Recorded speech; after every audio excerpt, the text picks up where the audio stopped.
Mayoritas pasti berpikir kalau misalnya mau jadi kaya harus berpendidikan yang tinggi. Tapi kenyataannya ada hampir 1 juta sarjana di Indonesia yang nganggur. Berarti pendidikan doang kagak cukup, butuh yang namanya mindset. Tapi seperti video gue yang sebelum-sebelumnya, kalau bahas terlalu makro untuk mendapatkan uang, masyarakat Indonesia tuh berasa males, kayak kagak ada yang konkret. Nah, abis itu gue ngeliat penelitian dari OpenAI yang klaim 80% dari pekerjaan manusia bisa tergantikan oleh AI. Dan itu yang menginspirasikan gue untuk bikin video ini. Dibandingkan kalian punya akses untuk nonton video ini dan udah berpendidikan tinggi tapi masih nganggur, atau beneran kedepannya kalian bakal diganti oleh AI, mendingan kalian gunakan AI. Dimana hari ini gue bakal buka-bukaan step by step gimana cara kalian bisa mendapatkan 100 juta pertamanya kalian sampai 1 miliar pertama kalian menggunakan AI. AI tools yang bakal gue pakai di video ini adalah ChatGPT dan Midjourney, di mana ada versi gratisnya. Dan tenang aja kalau misalnya kalian kagak suka Midjourney ataupun ChatGPT, gue bakal kasih tahu kalian beberapa alternatif yang kalian bisa pakai di akhir video. Tapi sekali lagi, walaupun mindset itu ada sesuatu lelucon ya guys ya, gue sangat rekomendasiin dulu kalian nonton video gue sebelumnya terhadap mindset Naval Ravikant. Kalau kalian langsung beraksi tanpa ada 7 mental model ini, menurut gue juga percuma aja. So, buat kalian yang udah siap, kita mulai aja. So, gue asumsi kalian di sini sudah nontonin si Naval Ravikant. Kalian udah baca juga Twitter thread-nya. So, salah satu yang dia benar-benar selalu menekankan adalah kita itu harus mempunyai namanya specific knowledge. Nah, gimana caranya kita bisa mengakuisisi specific knowledge? Nah, kalian pasti bingung dong. Gimana caranya kita bisa mengakuisisi keterampilan? Dimana dengan ChatGPT ini yang namanya chat.openai.com ini sangat mudah banget kalian itu bisa mulai mengakuisisi keterampilan. Contoh di sini mungkin kalian ada yang pengen untuk tahu gimana caranya kalian itu bisa melakukan copywriting yang bagus. Kita bisa aja ngomong ke ChatGPT, tolong ajarkan saya gimana caranya membuat copywriting yang menarik.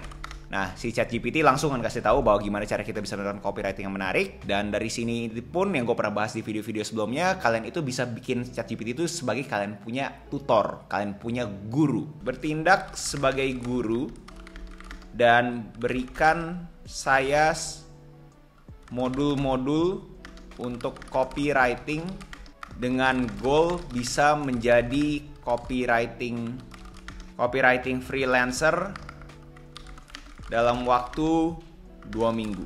Dari sini dia akan kasih tahu kita modulnya apa aja, modul 1, modul 2, modul 3, modul 4. Nah, kalian bisa langsung coba mulai aja.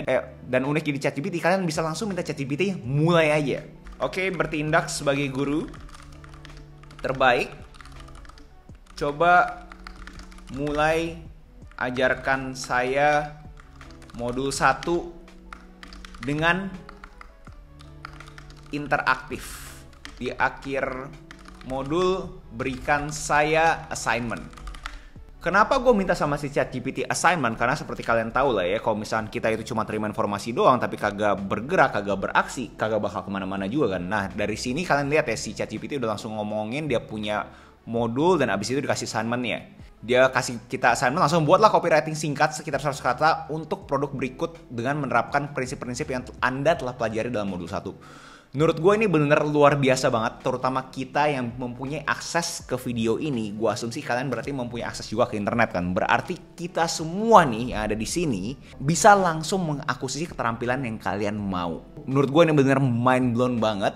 Dan kalian bisa langsung menjual jasanya kalian. Yang orang-orang pada umumnya bilang freelancer, pekerja lepasan. Kalian bisa jualan jasa kalian kemanapun. Biasanya setelah menjadi freelancer, kalian tuh udah mempunyai network yang seperti Naval ngomongin. Dan begitu network kalian itu eksponensial, kalian itu akan makin banyak order. Nah, kalian kagak mungkin dong bisa kerja sendiri terus. Karena kalau misalnya kalian hanya jadi freelancer, kalian punya uang itu linear dengan waktunya kalian. Dan gue yakin mayoritas yang nonton video ini pengen uang itu tidak linear dengan waktu kita. Dimana kalau misalnya kita tidur aja, kita pengen dapat duit kan. Itu saatnya kalian tuh level up ke yang namanya agency. Dimana kalau freelancer itu adalah kalian langsung dapat servisnya, sedangkan kalau misalnya agency, service providernya itu di bawah, kalian itu mewakili service providernya, kalian mewakili freelancernya. Dan mungkin di sini ada yang beberapa orang yang bakal marah sama gua karena terkesan agak negatif. Kok bro lu malah makelarin?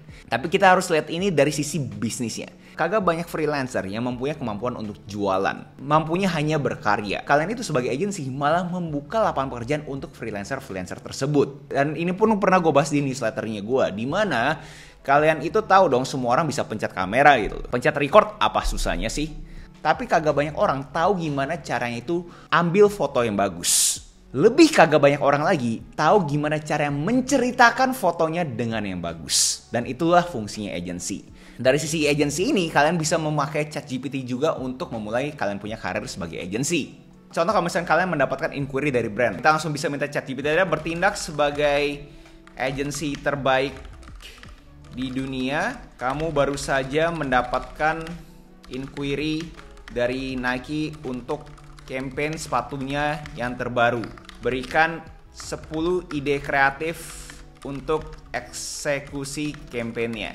Nah, di sini kan kalian langsung dapatkan ya beberapa referensi untuk campaign yang kalian bisa lempar ke Nike. Itu hanya sebagai contoh, guys. Nah, dari sini pun kalian pasti berasa, wah kalau misalkan ini doang, copywriting doang, kurang konkret nih. Kalian butuh suatu visual untuk bikin kalian punya calon klien luar biasa. Dan ini fungsinya kalian itu pakai Midjourney.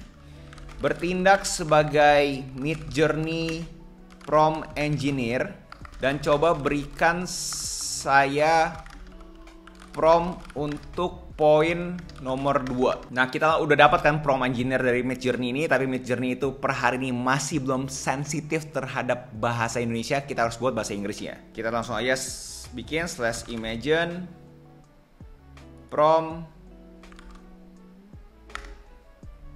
dan copy paste. Kita lihat hasilnya. Ini udah keluar, menurut gue sih udah lumayan banget ya buat kita mulai coba pitching ke brand seperti ini. Menurut gue bagus. Dan sekarang di Midjourney itu ada satu fitur baru. Contoh kalau misalnya kalian suka yang nomor 1, kalian masuk aja upscale 1. Habis itu kalian bisa zoom out. Layaknya si Adobe punya Photoshop Generative Fill. Kita klik aja zoom out to X. Nah, ini udah dapet hasilnya. Kita lihat dari yang tadi yang nomor 1 yang kita suka kan ya. Ini langsung dapat 4 alternatifnya kalau misalnya di zoom out. Menurut gue sih keren banget. Dan balik lagi ke poinnya gue, kalau misalnya kalian sebagai agency, kalian butuh untuk bikin wow si klien. Dan menurut gue untuk memberikan visual mood board seperti ini bisa menjadikan kalian punya competitive advantage. Pertama gue udah ngomongin gimana cara kalian bisa mengakuisisi keterampilan. Begitu kalian sudah mengakuisisi keterampilan, kalian sudah bisa langsung jualan. Dan begitu kalian jualan jadi agency, kalian sekarang mungkin berasa kayak udah saatnya gue move on, saatnya gue naik level lagi, yaitu kalian bikin bisnis sendiri. Dan sekarang kalian mau move on ke bisnis sendiri. Nah, di sini mungkin banyak banget yang bingung mau mulai dari mana kan ya. Dimana pada umumnya gue selalu bilang ke orang, kalian punya referensi apa nih? Contoh di sini mungkin pada bisa relate adalah banyak banget toko kopi di Indonesia kan ya. Dan kalian juga pengen ikutan bikin toko kopi. Nah, kita langsung mikir nih, kira-kira toko kopi seperti apa kan ya? Kita bisa langsung nanya ChatGPT dengan referensinya, dimana pada umumnya orang pasti kiblatnya adalah Starbucks. Langsung kasih tahu breakdownnya kan ya, 1, 2, 3, riset, pelatihan barista, menu inovatif, desain kemasan, segala macam. Mungkin masih terkesan agak generik. Sekarang kita bakal tanya ke dia kayak step satunya apa nih? Berikan actionable plan untuk memulai bisnis kopi baru ini. Dia langsung kasih tahu 1 itu pasar, 2 itu konsep dan branding, 3 lokasi yang strategis, 4 apa, dia langsung breakdownin. Mungkin kita coba dulu nomor 1, kamu adalah konsultan F&B terbaik. Berikan penelitian pasar yang membuat kafe kopi saya bisa bersaing dengan Starbucks. Oke, dari semua ini menurut gue yang sangat menarik adalah menu ya, inovasi menu dia bilangin. Nah, dari sana kita bisa langsung coba minta dia coba elaborasi poin terhadap dia inovasi menu. Kamu adalah konsultan kopi terbaik. Coba buatkan saya poin nomor 6. Nah, dimana kalau misalnya ngomongin bisnis kan penting banget ya, namanya itu pricing, harga, dan COGS, harga pokok penjualannya. Kita juga bisa minta ChatGPT untuk breakdown kita COGS dan harganya. Tapi pertama kita enter dulu, buatkan saya poin nomor 6 untuk dia inovasi menunya. Kayak masih belum terlalu konkret ya, kita coba minta dia lebih konkret lagi. Kasih saya 10 ide menu yang bisa jadi signature untuk melawan kopi Starbucks. Dia langsung kasih menunya, ada Indonesian Spice Latte, Tropical Bliss Cold Brew. Ini menurut gue lumayan menarik ya, maksudnya kalau ngomong apa adanya ya, kalau misalkan kalian lihat ini, apakah kalian mau beli gitu, kayak matcha velvet frappe dengan campuran matcha berkualitas tinggi, susu lembut, dan gula aren, dihiasi dengan whipped cream dengan matcha dan tuburukan bubuk matcha. Kalau nanya gue, deskripsi seperti itu sesuatu yang gue mau coba sih ya. Nah ini juga pentingnya kalian memakai Midjourney. Jadi kalau misalnya kalian udah ada yang kalian suka seperti sebelumnya, kalian bisa langsung aja minta prompt dari si ChatGPT untuk kita nge-prompt di Midjourney. Tapi gue pengen tahu dulu terhadap harganya berapa dan harga pokok penjualannya berapa. Jadi gue bisa nanya dulu ke ChatGPT. Bertindak sebagai konsultan F&B, berikan saya harga jual yang kompetitif dan COGS menu di atas. Dia langsung kasih tahu aja konsultan F&B, menurut dia harga contoh yang tadi gue bilang menurut gue menarik, matcha velvet frappe 45.000 sampai 50.000, COGS-nya 15.000 sampai 20.000. Buat kalian di sini berkecimpung di dunia F&B, menurut kalian make sense gak COGS-nya kurang lebih 30 sampai 45%-an? Coba komen di bawah. Nah, di sini kan kalian mulai dapat ya kayak ternyata kalian itu butuh menu seperti apa untuk kalian bisa berkompetisi dengan Starbucks. Nah, mungkin kalian di sini mau mulai dengan brandingnya nih. Nah, kalian berasa kalian butuh kayak kira-kira brandingnya seperti apa kan ya? Kalian juga bisa nanya ke ChatGPT, bertindak sebagai konsultan branding terbaik, berikan saya ide nama untuk kopi di atas. Oke, dia kasih beberapa nama, ada Kopi Bumi, Cita Rasa Kopi, Kopi Nusantara, Kedai Karya Kopi, Kopi Emas, Kopi Jelita, Rumah Kopi Nusantara, Kopi Indah, Kopi Kelana, Warung Kopi Purnama. Gue kagak tahu sih ada beberapa yang di sini apakah jangan-jangan udah ada di Indonesia. Gue minta maaf kalau misalnya ternyata yang udah ada. Tapi menurut kalian menarik gak apa yang si Starbucks ini ngomong? Contoh doang menurut gue mungkin agak oke lah ya. Kita ngomongin Kopi Nusantara kali. Nah kita mungkin abis itu pengen butuh suatu visualnya kan. Kita coba nanya aja langsung ke dia. Bertindak sebagai konsultan branding terbaik, berikan saya branding visual untuk poin nomor 3. Oke, dia langsung kasih tahu contohnya apa aja, color palette-nya, visual elemennya apa, kemasannya seperti apa. Dan di sini pun kalau misalnya kita mau coba visualisasi, kita juga bisa minta prompt dari si ChatGPT ini untuk ke Midjourney. Kita langsung aja coba buatkan saya prompt untuk logo. Oke, dia kasih tahu beberapa. Menurut aku terlalu lebar dan gue juga lupa dia untuk ngomongin dengan bahasa Inggris. So kita langsung ngomong aja, ringkaskan dan buat jadi bahasa Inggris. Oke, kayak gue udah mulai dapat. Kita lihat saudara-saudara, kita copy paste ke Discord sekarang. Seperti biasa /imagine prompt. Oke, ini udah ada hasilnya. Menurut gue sih not bad ya buat kita dapat visualnya aja. Walaupun agak unik, dia bisa bikin kayak bentuk seperti ini, kayak cewek kayak gini. Tapi di antara semuanya menurut gue yang paling menarik sih yang cewek tersebut. Mungkin karena kita kasih suatu guideline kayak Starbucks itu bikin dia kayak prompt engineeringnya juga memiripkan ke arah Starbucks seperti itu, karena Starbucks kan mermaid ya. Sedangkan ini gue jujur kagak tahu nih apaan, tapi menurut gue itu ini lumayan menarik. So kayaknya kalian kebayang lah ya, gue kagak usah breakdown lebih detail lagi terhadap gimana caranya kalian bisa bikin bisnis dengan AI, karena emang tanda kutip semudah itu untuk kalian itu mendapatkan ide. Dimana kebanyakan orang kalau misalkan mau berbisnis kadang-kadang berasa aduh bingung nih, gue harus nanya ke siapa, apakah butuh mentor. Dengan adanya ini, AI adalah kalian punya mentor. Tapi di sini mungkin ada yang berasa yang kayak kurang suka dengan yang namanya Midjourney ataupun ChatGPT. Gue rekomendasiin namanya juga Bard dari Google. Bedanya ini dengan ChatGPT adalah menurut gue dia itu bisa langsung akses ke internet, dimana kalau misalnya ChatGPT yang tidak bayar, yang gratis, itu tidak bisa keakses ke internet. Dan di bard.google.com ini bahasa Indonesia juga masih kurang bagus untuk mereka menerimanya, jadi gue masih rekomendasiin kalian untuk bahasa Inggris. Contoh kalau misalnya kalian pengen tahu Starbucks itu breakdown salesnya seperti apa sih, kita bisa nanya ke dia, give me a breakdown of Starbucks sales. Dia kasih tahu beverage-nya 61%, food-nya 18%, other-nya 21%. Nah dari sini kan jadi kalian kebayang lah ya, oh ternyata kalau misalnya kita ngomongin untuk buka kopi, kalian itu harus kurang lebih komposisinya seperti ini, beverage-nya 61%, food-nya 18%, dan others-nya 21%. So menurut gue bard.google.com ini juga bagus, tapi kalian butuh pakai bahasa Inggris. Dan kalau misalnya kalian berasa Midjourney itu kagak worth it untuk dibayar, karena Midjourney itu cuma ada free trial, kagak gratis kayak layaknya ChatGPT. Nah kalian juga masih bisa pakai OpenAI punya text to image generator, namanya itu adalah DALL-E.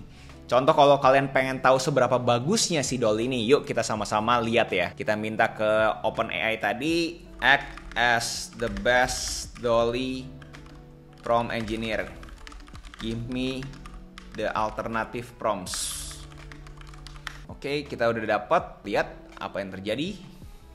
Not bad buat kita dapat visualnya doang. Tapi kalau gue pribadi, gue lebih suka Midjourney. Menurut kalian mana? Bagusan Midjourney atau Dolly? Coba kalian komen juga. Gue yakin sampai sini pasti ada beberapa dari kalian yang skeptis kan. Bro, bacot doang bikin YouTube video tentang AI. Semua orang juga bisa, bro. So, buat kalian yang berpikiran seperti itu, gue pengen melakukan suatu studi kasus, suatu eksperimen, dimana gue bakal bikin bisnis terinspirasikan oleh AI.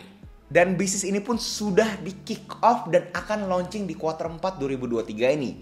So, buat kalian yang pengen kepoin seberapa sukses gue bisa bikin bisnis dengan AI, kepoin aja Instagramnya gue, dimana gue bakal update perkembangan bisnis AI-nya gue. Buat kalian yang kagak skeptis dan kagak peduli, cuma pengen langsung mulai aja, gue pengen rekomendasiin kalian untuk memulai dengan yang namanya lnk.id. Dimana di Linkit itu adalah website builder yang keren banget. Kalian bisa langsung jualan kalian punya jasa. Seperti yang tadi gue bilang kan, kalian kalau misalkan sudah mengerti suatu skill, suatu keterampilan, kalian bisa jual jasa. Dimana kalian bisa jualan jasa di Linkitnya kalian juga. Dimana di Linkit itu bisa bikin appointment. Jadi misalkan orang mau membeli jasa kalian, harus bikin appointment dulu. Atau kalian di sini bahkan pengen bikin kelas, dimana kalian itu mengajarkan apa yang kalian sudah dapatkan dari AI ini. Itu juga bisa di dalam Linkit. Dan serunya ini semua gratis guys. So buruan cek lnk.id, link di deskripsi. Dan buat kalian yang masih agak bingung, butuh informasi lebih, gue juga pengen share gue punya ebook ChatGPT Prompt, dimana itu ada 1000 prompt yang udah gue kurasi dengan AI. Ini cocok buat kalian para pemula. Langsung cus aja, link di deskripsi juga. Itu aja, next video essay apa yang menurut kalian cocok untuk gue bawakan, tinggal komen aja di bawah. Jangan lupa like, comment, subscribe, nyalain notifnya, share teman kalian, and I'll see you in next video. Salam kreatif.